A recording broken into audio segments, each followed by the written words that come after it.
Mística Cidade de Deus, capítulo 14, tomo 4, livro 7.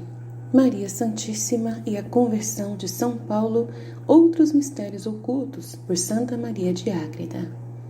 A conversão de São Paulo, milagre da graça.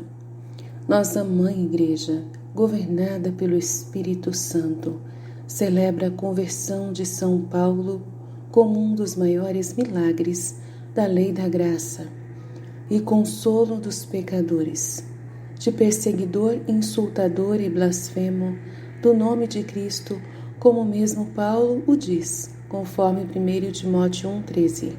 Alcançou misericórdia e foi transformado em apóstolo pela divina graça.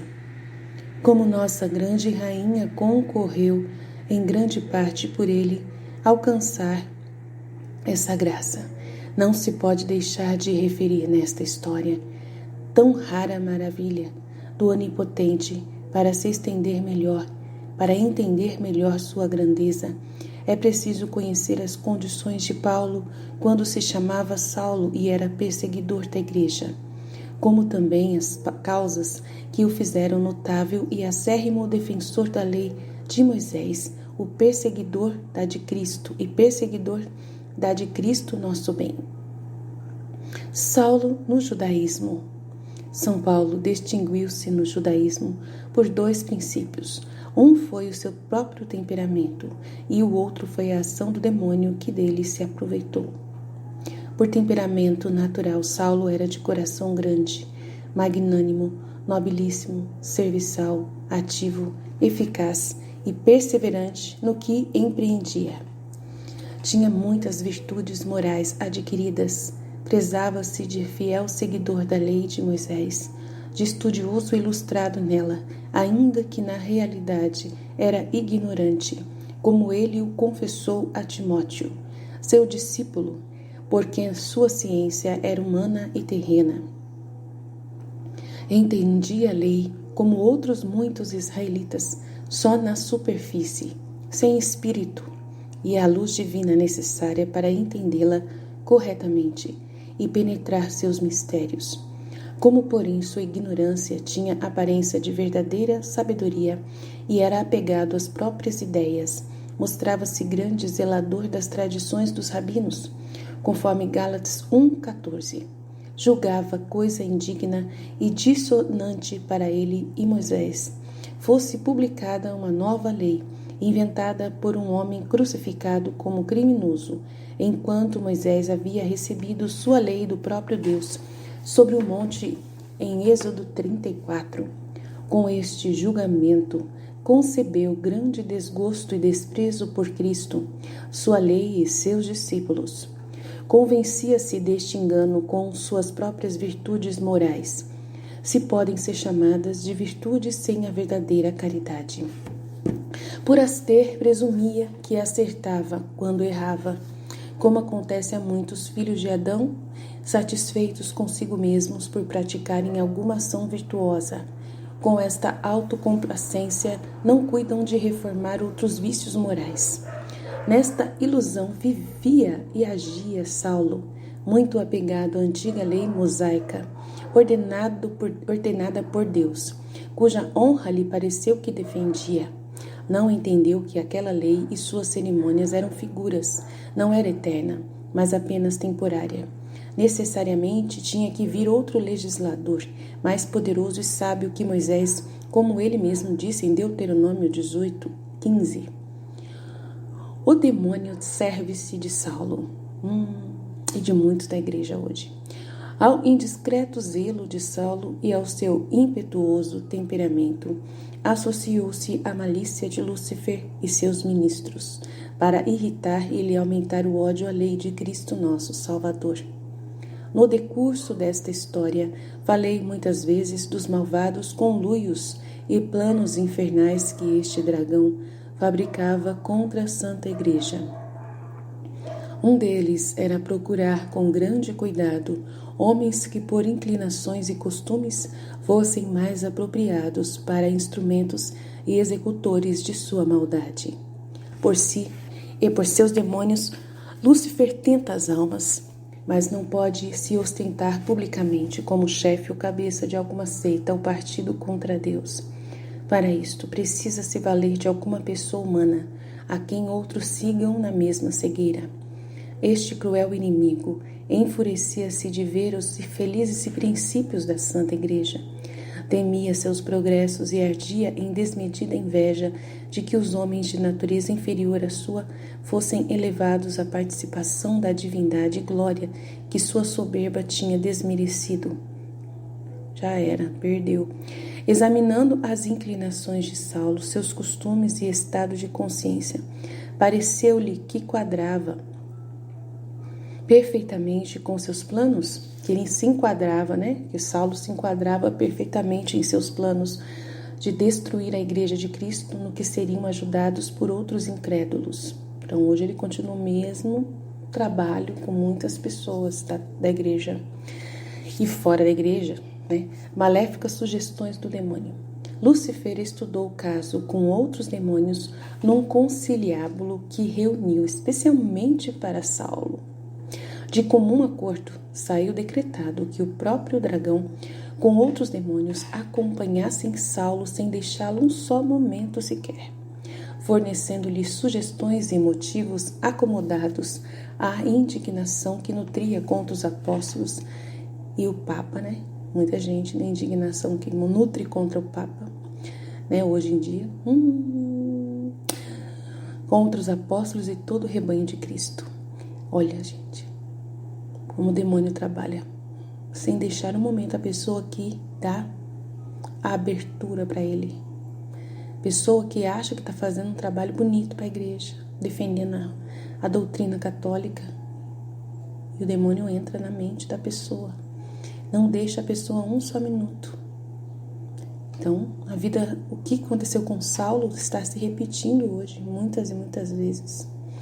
Ele as acolheria, pois seriam matéria para obter triunfos, disfarçados com alguma cor de virtude falsa e aparente. É a virtude falsa, que o demônio não pode fazer uma virtude verdadeira. Sem perder tempo nem ocasião, o demônio pôs em prática todo este acordo, feito com os seus demônios no inferno. Desde que nosso Salvador começou a pregar sua doutrina, Saulo se desgostou e lhe era contrário. Não obstante, enquanto Jesus vivia neste mundo, Saulo não se declarou tão ardente zelador da lei de Moisés e adversário do Senhor. Foi na morte de Santo Estevão que revelou a sua indignação com que o dragão infernal já começava a irritá-lo contra os seguidores de Cristo. Como nesta ocasião o inimigo encontrou o coração de Paulo tão preparado que para executar as más sugestões que lhe lançava, sua malícia ficou tão ufana que lhe pareceu não ter mais o que desejar e que aquele homem não se recusaria a maldade alguma que lhe fosse proposta. Saulo não consente em todas as diabólicas sugestões. Com esta ímpia confiança, Lúcifer pretendeu levar Saulo a pessoalmente tirar a vida dos apóstolos, e o mais tremendo, que fizesse isso a nossa Mãe Santíssima.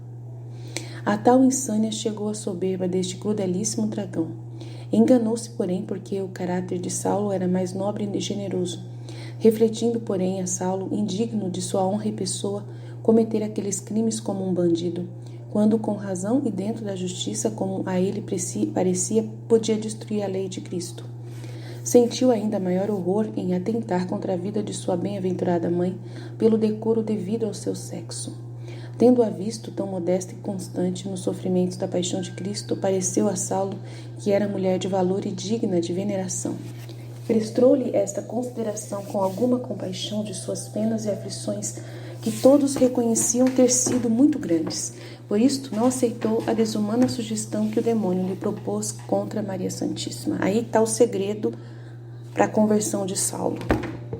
Só pelo fato dele ter tido esse cuidado com Nossa Senhora, ter prestado essa devoção a ela, essa veneração a ela, foi com certeza a salvação dele. Com certeza foi a causa da conversão dele principal. Porque Nossa Senhora é tudo. É a porta aberta. Para Judas Iscariotes, ela foi também. No caso do Judas Iscariotes foi ao contrário. Ele não venerou a mãe de Deus, não respeitou ela, não ouviu ela e dançou. Paulo, aí ó, esse é o segredo. Nossa Senhora é o segredo. Essa compaixão pelos padecimentos da rainha ajudou muito para apressar a conversão de Saulo. Aí ó, essa compaixão pelos padecimentos da rainha ajudou muito para apressar a conversão de Saulo. Contra os apóstolos também não admitiu a traição, ainda que Lúcifer a pintava com aparentes razões e como ação digna do seu destemido ânimo. Não obstante desprezar estas ideias de maldade, resolveu ultrapassar qualquer judeu em perseguir a igreja em o nome de Cristo até acabar com ela. A sabedoria divina aniquila os planos diabólicos. Contentou-se o dragão e seus ministros com essa resolução de Saulo, já que não podiam conseguir mais, para que se conheça o ódio que tem contra Deus e suas criaturas. Desde aquele dia fizeram outro conciliábulo para estudar como conservariam a vida de Saulo. Então, ajustado à execução de suas maldades. Bem sabem estes mortais inimigos que não possuem poder sobre a vida dos homens, que não a podem dar ou tirar-se. Deus não lhes permite. Em algum caso particular, apesar disso, quiseram fazer-se médicos e tutores da vida e da saúde do São Paulo, para conservá-la o quanto lhe fosse possível. Moviam-se sua imaginação para se guardar do que era nocivo, usando o que era mais saudável e de outros meios naturais para conservar a saúde. Mas com todas estas diligências não puderam impedir que a graça divina trabalhasse em Saulo quanto a Deus aprovesse. Os demônios estavam longe de pensar e recear que Saulo aceitaria a lei de Cristo e que a vida que eles procuravam conservar e prolongar serviria para sua própria ruína e tormento. Assim dispõem os acontecimentos da sabedoria do Altíssimo. Deixa o demônio enganar-se na própria maldade, cair na cova e no laço que arma contra Deus, conforme Salmo 56, versículo 79. E todas as suas maquinações vêm a servir à divina vontade, sem lhe poder resistir. Tá vendo? As maquinações do demônio servem à divina vontade. Tá vendo? Por isso que tudo isso que está acontecendo hoje na Terra, que são maquinações do demônio, vão servir tudo para a divina vontade. É o que eu sempre falo aqui, nas aulas e toda a formação que eu dou. Saulo pede autorização para perseguir a igreja. Por este plano da altíssima sabedoria, dispunha o Senhor que a conversão de Saulo fosse mais admirável e gloriosa. Permitiu que, incitado por Lúcifer, na ocasião da morte de Santo Estevão, Saulo se dirigisse ao príncipe dos sacerdotes, respirando fogo e ameaças contra os discípulos do Senhor que se haviam espalhado fora de Jerusalém. Pediu autorização para trazê-los presos a Jerusalém, de qualquer lugar que os encontrasse, conforme Atos 9:10. Atos 9:1. Para esta empresa, Saulo ofereceu sua pessoa, seus bens e sua vida, à própria custa, sem salário, faria aquela viagem em defesa da lei de seus antepassados, para que não prevalecesse a outra lei, pregada pelos discípulos do crucificado. Este oferecimento estimulou ainda mais o ânimo do sumo sacerdote e de seus conselheiros. Imediatamente deram a Saulo a comissão que pedia, principalmente para Damasco, onde corria o boato que alguns discípulos tinham se refugiado. Preparou a viagem com funcionários da justiça e alguns soldados para o acompanhar. Maior e mais aparatoso acompanhamento era o de muitas legiões de demônios que, para o assistir nessa empresa, saíram do inferno, crindos para Maria. Parecia-lhes que com tantas precauções acabariam com a igreja e que Saulo a sangue e fogo a devastaria. Realmente era esta a intenção administrada por Lúcifer e seus ministros, a Saulo e a todos que o seguiam. Agora, porém, deixemo-lo a caminho de Damasco, onde pretendia encarcerar nas sinagogas daquela cidade todos os discípulos de Cristo. Maria e o procedimento de Saulo. Nenhum destes fatos era oculto à grande rainha do céu, além da visão e ciência com que penetrava até o mínimo pensamento dos homens e dos demônios. Os apóstolos lhe participavam tudo o que se fazia contra os seguidores de Cristo. Sabia também há muito tempo que Saulo seria apóstolo do Senhor, pregador dos gentios e grande e admirável homem da igreja, conforme a informara seu Filho Santíssimo, como fica dito na segunda parte da história, número 734. Entretanto, a perseguição crescia. Não aparecia o fruto que Saulo iria produzir para o nome cristão. Com tanta glória do Senhor, enquanto isso, os discípulos de Cristo, que ignoravam os desígnios de Deus, se afligiam muito e se amedrontavam com essa fúria do Saulo para os perseguir. Esta situação foi motivo de grande sofrimento para a piedosa Mãe da Graça. Refletindo com sua divina prudência a importância daquela conversão, revestiu-se de um novo esforço e confiança para pedi-la e socorrer a igreja. Prostrada na presença de seu filho, fez esta oração: Altíssimo Senhor, Filho do Eterno Pai, Deus vivo e verdadeiro de Deus verdadeiro, gerado de sua mesma indivisa substância, e pela inefável dignação de vossa infinita bondade, meu filho e vida de minha alma, como poderá viver esta vossa escrava, a quem confiastes vossa amada igreja, se a perseguição que lhe movem seus inimigos prevalece, e vosso poder imenso não a vence? Como suportará meu coração ver desprezado e pisado a preço, o preço de vossa morte e sangue?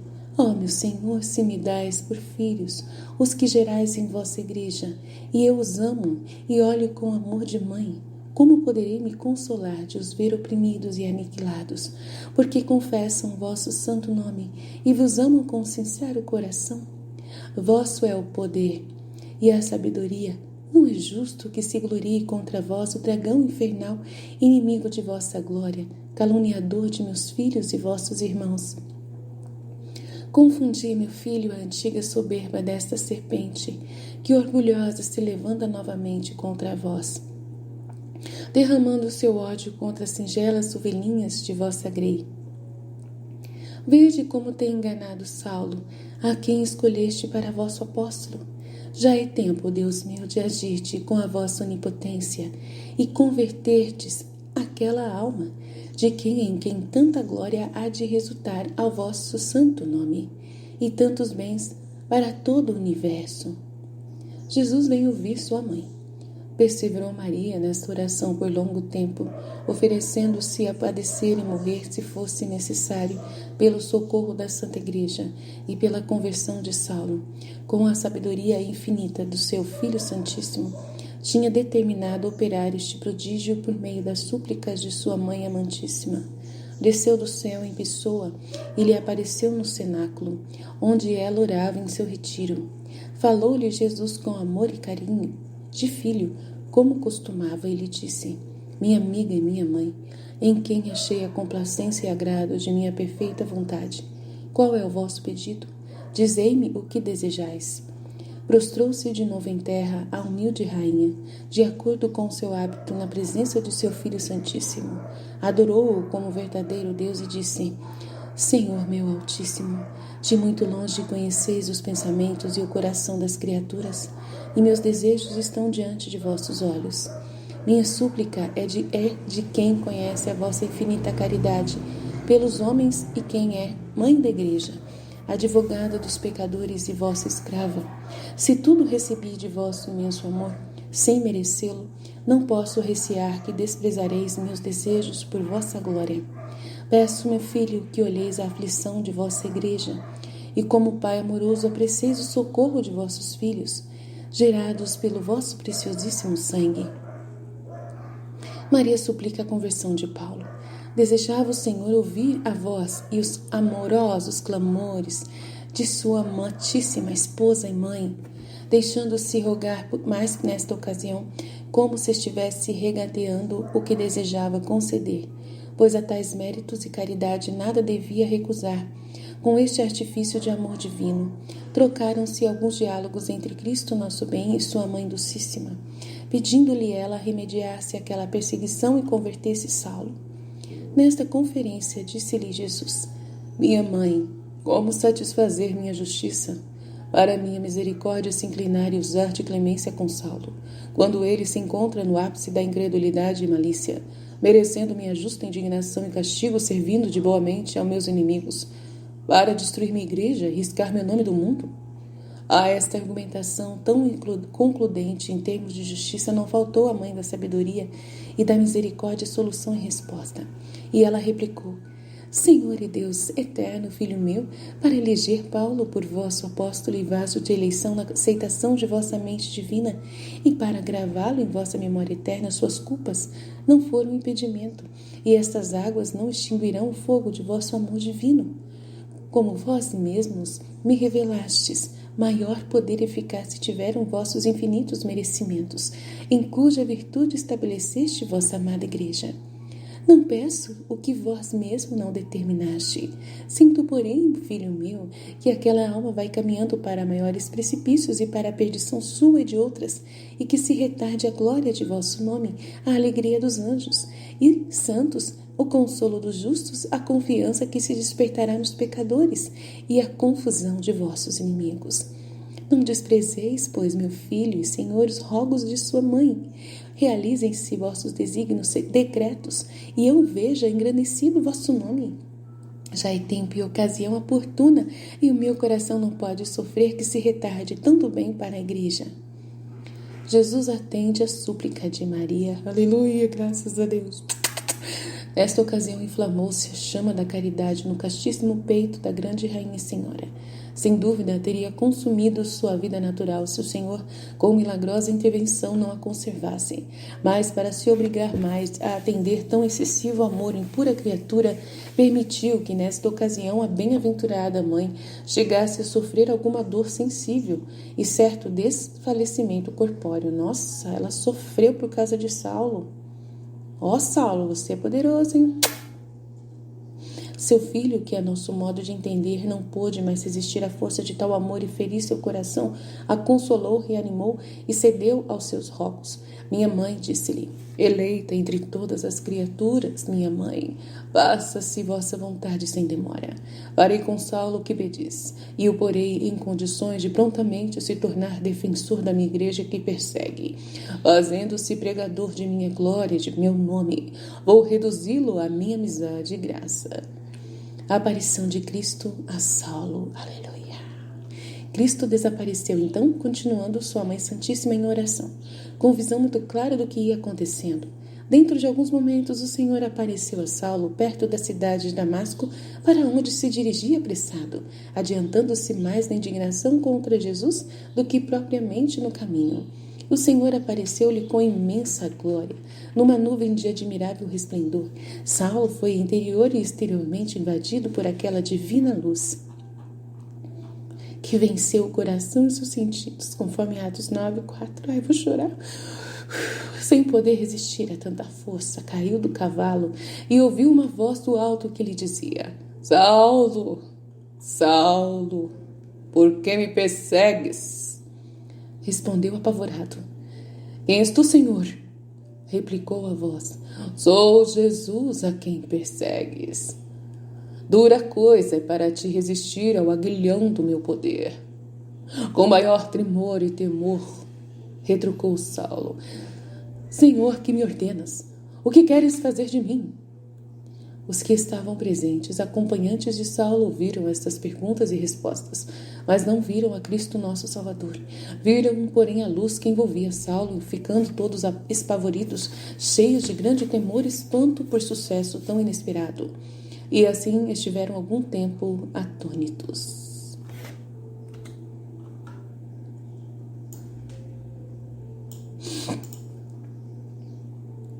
Ai, meu Deus, que lindo. Que mistério infinito. Meu Deus, obrigado, Senhor.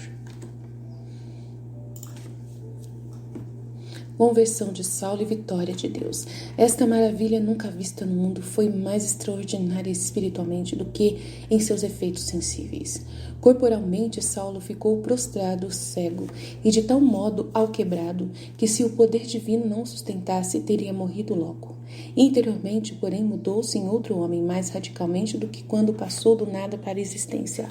Ficou mais longe de suas primeiras disposições do que a luz das trevas e do que o supremo céu ao ínfimo da terra, porque passou da imagem e semelhança de um demônio ao de um supremo e abrasado serafim.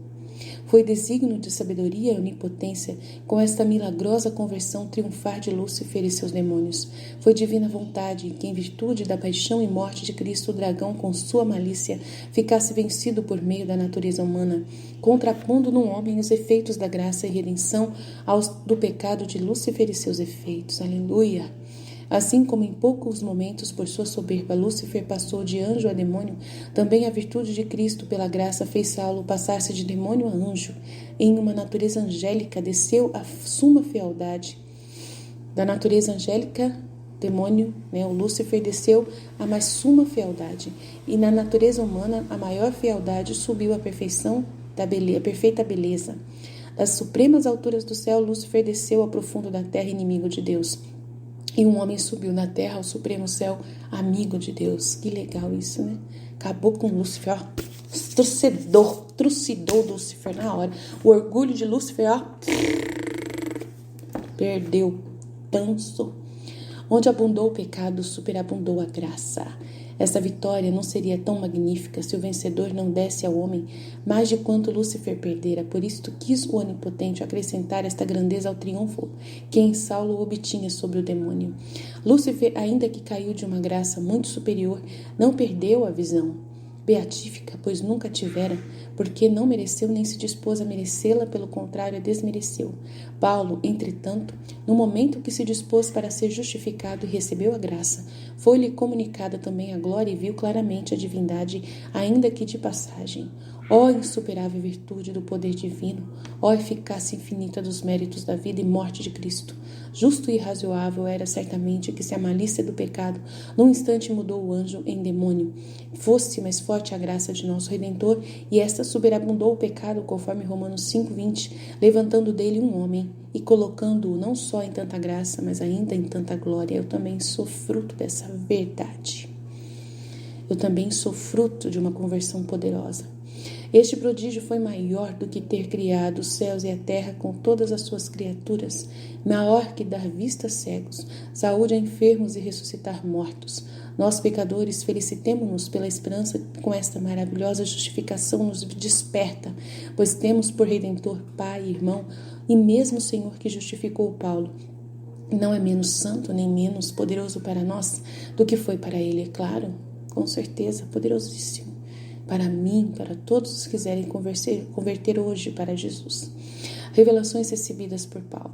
Durante o tempo que Paulo esteve caído no solo, contrito de seus pecados, todo renovado com a graça justificante e outros dons infusos, foi iluminado e preparado em suas potências interiores como convinha.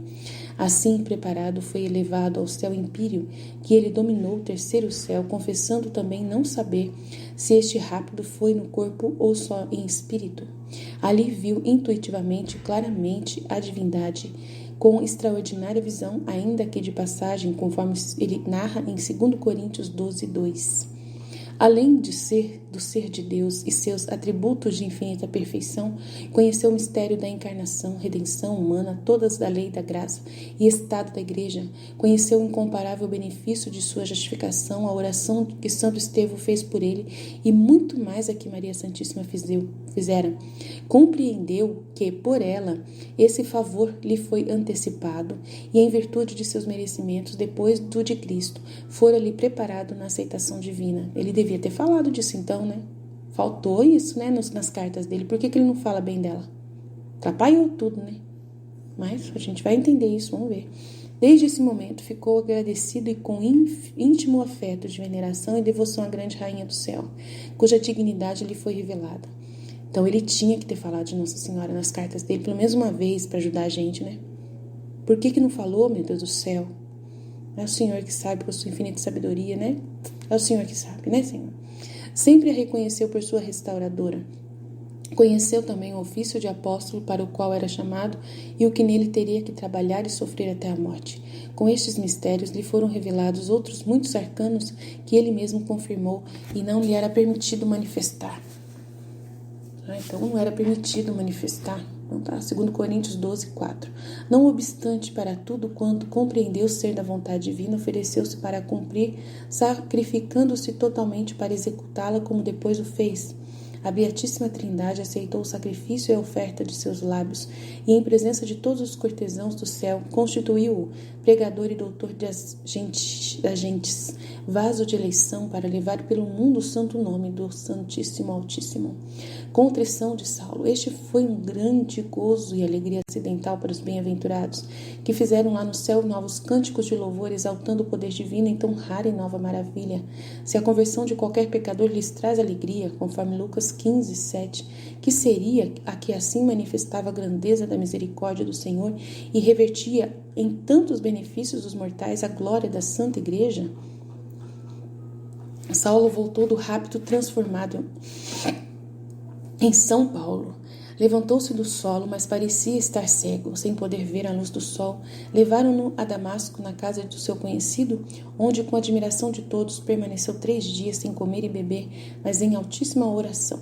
Prostrou-se em terra e, como estava em estado de chorar suas culpas, apesar de já perdoado, com dor e arrependimento da vida passada, disse: Ai de mim, em que trevas e cegueira eu vivi, como caminhava tão apressada a eterna perdição! Ó amor infinito, ó caridade sem medida, ó suavidade da bondade eterna, quem, Senhor meu, uau, e Deus imenso, uau, vos inclinou a tal demonstração com este vil inseto, com este blasfemo inimigo vosso? Quem poderia abrigar-vos, senão vós mesmos, os rogos de vossa mãe e esposa? Ai, meu Deus, que lindo! Quando eu, cego nas trevas, vos perseguia, vós, Senhor piedosíssimo, saíste ao meu encontro. Quando eu ia derramar sangue inocente, que sempre ficaria clamando contra mim, vós que sois Deus de misericórdia, me lavais e purificais com vosso, e me fazeis participante de vossa inefável divindade. Eu também tive isso. Ele, Jesus, veio ao meu encontro também. Eu vivi esse momento igualzinho Paulo. Eu vivi igualzinho Paulo. Não perseguindo a igreja, mas contra Deus. E Jesus veio ao meu encontro. Saíste ao meu encontro. Eu tenho que chorar porque tudo. Como cantarei eternamente tão inauditas misericórdias. E foi a misericórdia de Deus que me alcançou também. Como chorarei minha vida tão odiosa aos vossos olhos. Preguem os céus e a terra a vossa glória, eu pregarei em vosso santo nome, eu faço a mesma coisa. E eu defenderei no meio de vossos inimigos. Essas e outras razões repetia São Paulo em sua oração com incomparável contrição e outros atos de ardentíssima caridade, profunda humildade e gratidão. O discípulo Ananias. Ao 3º dia, depois da conversão de Saulo, falou o Senhor em visão ao discípulo chamado Ananias, que se encontrava em Damasco, em Atos 9, conforme Atos 9, 10 seguintes. Chamando-o pelo nome como a servo e amigo, mandou-o à casa de um homem chamado Judas, indicou-lhe o bairro em que morava e que nesta casa perguntasse por Saulo de Tarso, que encontraria em oração. Ao mesmo tempo, Saulo também teve visão do Senhor, no qual viu o discípulo Ananias que se aproximava e, impondo-lhes as mãos sobre a cabeça, lhe restituiu a vista. Ananias, porém, ignorando esta visão de Saulo, respondeu ao Senhor: Estou informado, Senhor, que este homem perseguiu vossos santos em Jerusalém e fez grande estrago entre eles. Não satisfeito com isso, veio a esta cidade com requisitórias dos príncipes dos sacerdotes para prender a quantos invocam vosso nome. A uma pobre ovelhinha como eu ordenais que vá procurar o lobo que me quer devorar? Replicou o Senhor: Vai, porque este mesmo que julgas meu inimigo agora é meu vaso de eleição, que levará meu nome a todos os povos, reinos e aos filhos de Israel. E eu mostrarei tudo o que ele há de sofrer por meu nome. O discípulo viu então tudo o que havia acontecido. Saulo recupera a vista e as forças. Confiado nesta palavra do Senhor, obedeceu a Ananias, foi logo à procura de Saulo, que encontrou orando e lhe disse: Irmão Saulo, nosso Senhor Jesus Cristo, que te apareceu no caminho, me envia para que recebas a vista e sejas cheio do Espírito Santo. Recebeu também a sagrada comunhão da mão de Ananias, reanimou-se e começou a se recuperar. Por todos estes benefícios deu graças ao Altíssimo, de cuja mão os recebia, e alimentou-se corporalmente, o que há 3 dias não fazia. Ficou alguns dias em Damasco, pondo-se em contato com os discípulos do Senhor que ali residiam. Prostrando-se a seus pés, lhes pediu perdão, rogando-lhes que o aceitassem por servo e irmão, apesar de ser o menor e mais indigno de todos. Com o parecer e conselho deles, saiu logo em público e começou a pregar a Cristo como Redentor e Messias, com tal sabedoria e zelo que confundia os judeus incrédulos que viviam em Damasco, onde tinha muitas sinagogas. Admiraram-se todos da novidade e, assombrados, diziam: por acaso não é este o homem que em Jerusalém tem perseguido a fogo e sangue todos os que invocam este nome? E não veio a esta cidade para levá-los presos aos príncipes dos sacerdotes? Pois que novidade é esta que estamos vendo com ele? Época da conversão de São Paulo. São Paulo ia se recuperando e pregando cada dia mais, convencendo judeus e gentios de maneira que resolveram tirar-lhe a vida. E aconteceu que adiante vamos referir de passagem. A miraculosa conversão de São Paulo deu-se 1 ano e 1 mês depois do martírio de Santo Estevão. A 25 de janeiro, dia em que a Santa Igreja o celebra, era o ano 36 do nascimento de Cristo, porque Santo Estevão, como fica dito no capítulo 12, morreu completado o ano 34. E no primeiro dia do ano 35, a conversão de São Paulo foi no primeiro mês do ano 36. Nesse tempo, São Tiago andava pregando, como direi, em seu lugar. Maria agradece a Deus a conversão de São Paulo.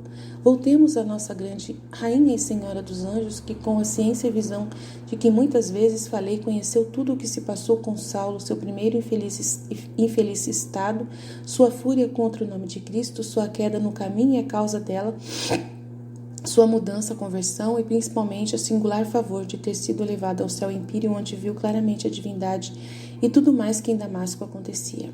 Era conveniente, como devido à piedosa mãe, que lhe fosse manifestado este grande mistério, por ser mãe do Senhor e de sua santa igreja, e por ter sido instrumento de tão grande prodígio.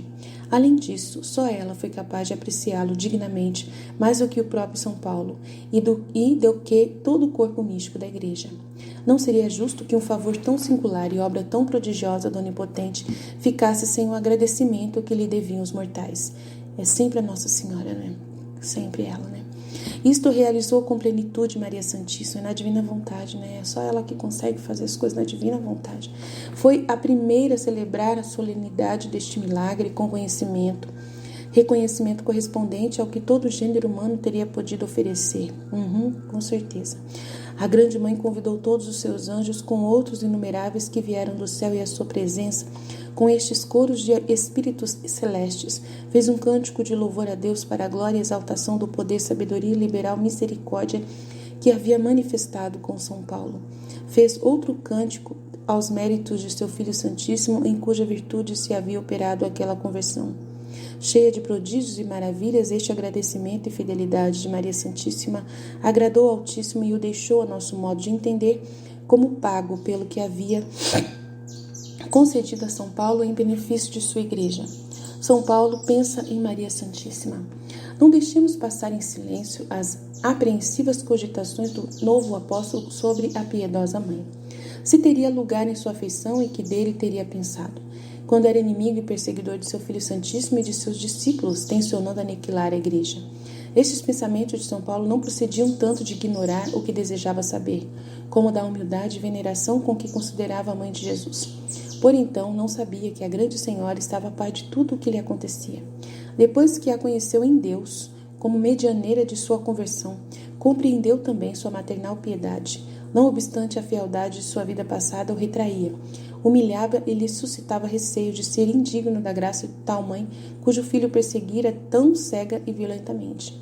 Parecia-lhe que para perdoar tão graves culpas era mister misericórdia infinita, e a mãe era pura criatura. Por outro lado, animava-se lembrando que perdoara aos que crucificaram seu filho e que faria outro tanto com ele. Os discípulos falavam-lhe de quão piedosa e eterna era para os pecadores necessitados e com isto aumentava-lhe os desejos de vê-la. Propunha lançar seus pés e beijar o solo que pisava. Logo, porém, se confundia com o acanhamento de se pôr na presença da verdadeira mãe de Jesus, que vivia em carne mortal e estaria muito ofendida. Pensava pedir-lhe que o castigasse como para lhe oferecer alguma satisfação, mas também achava esta vingança dissonante para a clemência daquela que havia pedido e alcançado tão liberal misericórdia para ele. Maria envia-lhe saudação e bênção. Entre estas e outras cogitações, permitiu o Senhor que São Paulo parecesse algumas dolorosas, mas doces penas. Por fim, falando consigo, ele disse: cria coragem, homem vil e pecador, que sem dúvida te receberá e perdoará quem rogou por ti, por ser mãe verdadeira daquele que morreu por tua salvação.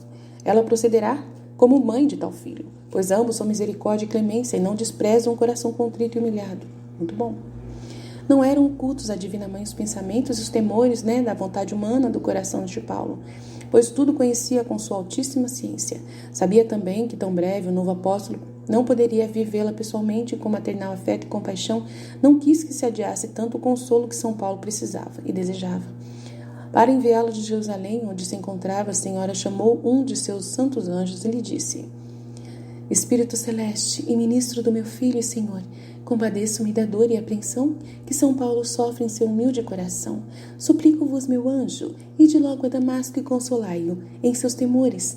Dai-lhe parabéns por sua feliz sorte e adverti-o da gratidão que eternamente deve à clemência com que meu Filho e Senhor chamou a sua amizade e graça, escolhendo-o para seu apóstolo. A nenhum homem jamais fez igual misericórdia como fez a ele. De minha parte lhe direis que em todos os seus trabalhos o ajudarei como mãe e o servirei como serva, assim como sou de todos os apóstolos e ministros que pregam o nome santo e a doutrina do meu Filho.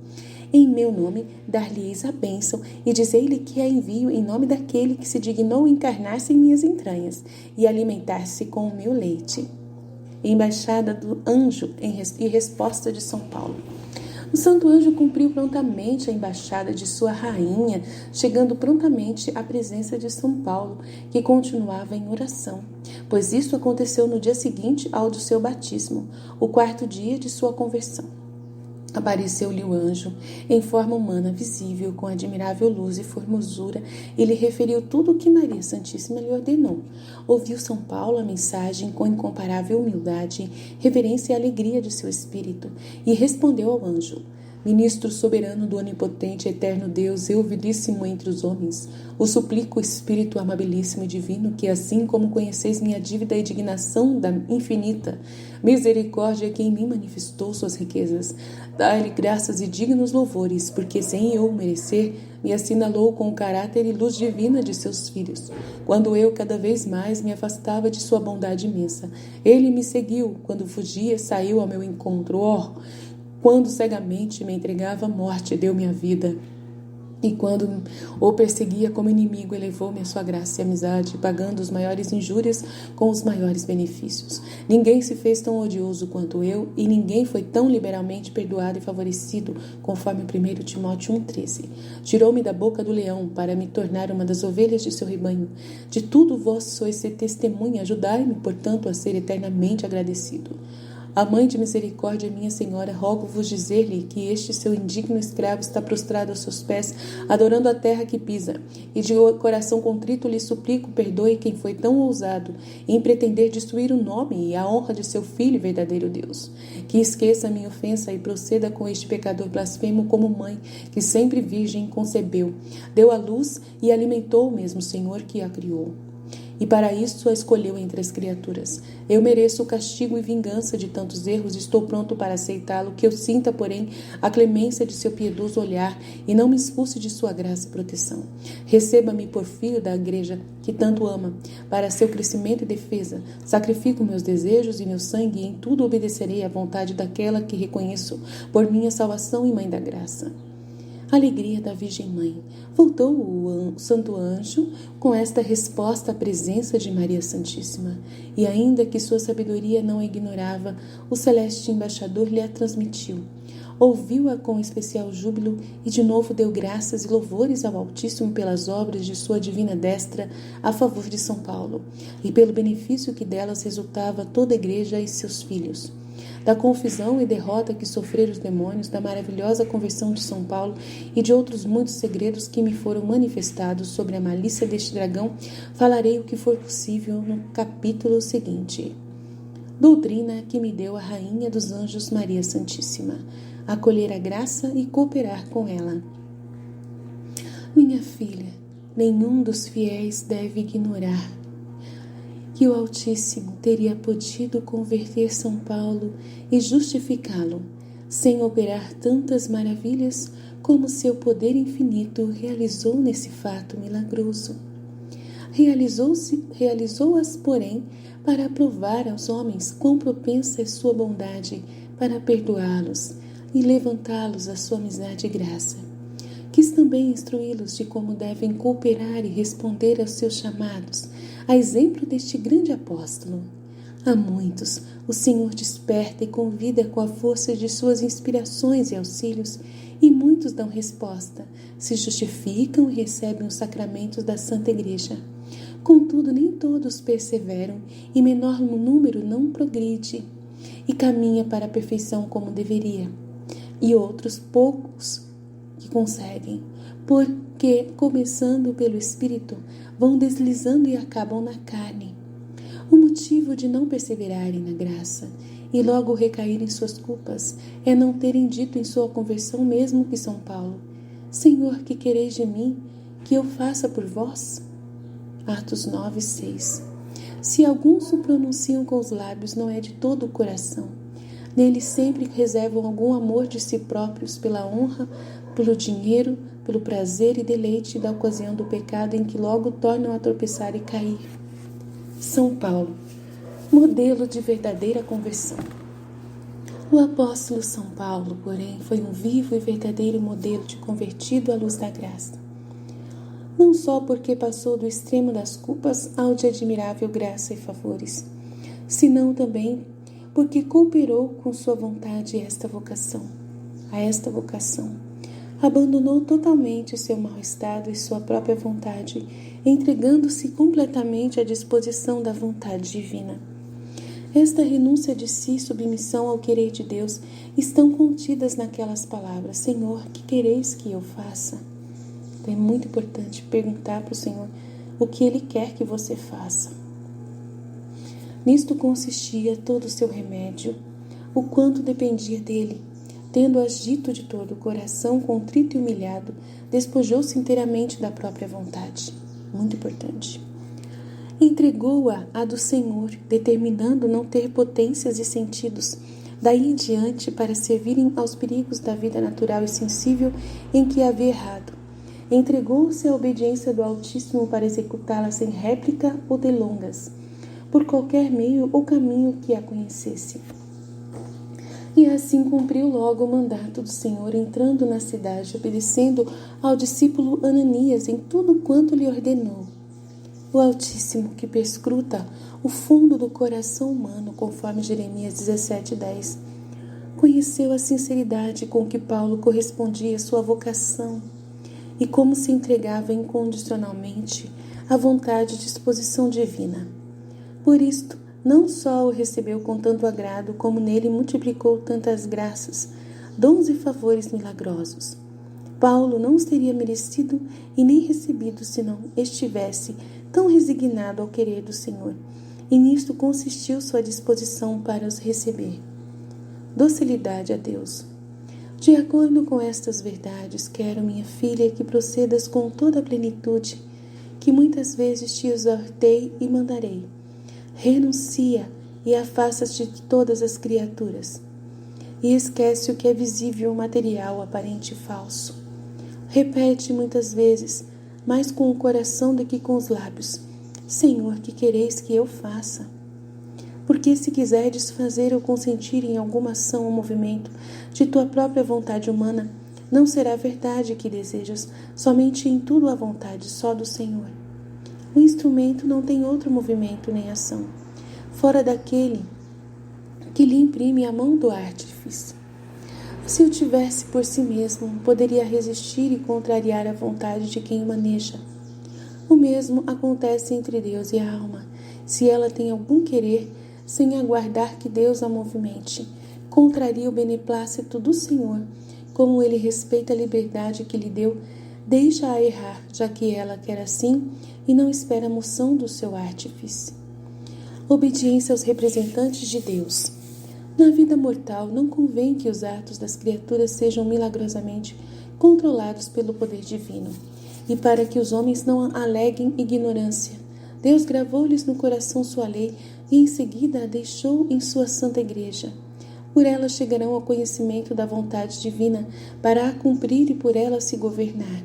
Além disto, colocou em sua igreja os superiores e ministros, ouvindo-os e obedecendo-lhes ao mesmo Deus que os assiste. As almas teriam a certeza de neles obedecer ao Senhor. Tudo isto, caríssima, está à tua disposição com grande abundância, para não teres movimento, raciocínio, desejo nem pensamento algum, procedentes de tua própria vontade.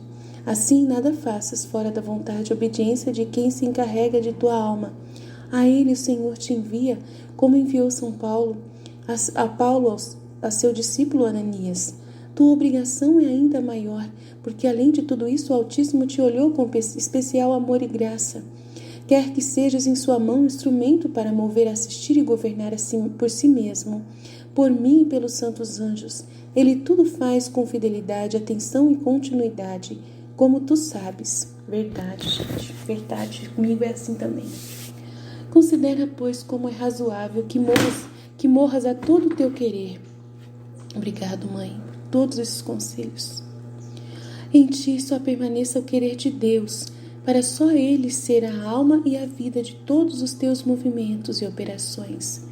Corta, pois, todos os teus raciocínios e adverte que, se teu entendimento abrangesse a sabedoria dos maiores doutos, o conselho dos mais prudentes e toda a inteligência que os anjos possuem por sua natureza, com tudo isto, não acertarias a cumprir a vontade de Deus, nem chegarias de muito longe a conhecê-la. Como acertarás abandonando-te inteiramente ao seu beneplácito? Só Ele conhece o que convém e com amor eterno deseja. Escolheu teus caminhos e te conduz por eles. Deixa-te levar e guiar por sua divina luz. Não percas tempo em discutir sobre o que terás de fazer, porque nisso está o perigo de errar. Tá vendo, gente? É muito importante isso. Não percas tempo em discutir sobre o que terás de fazer, porque nisso está o perigo de errar. É muito verdade isso.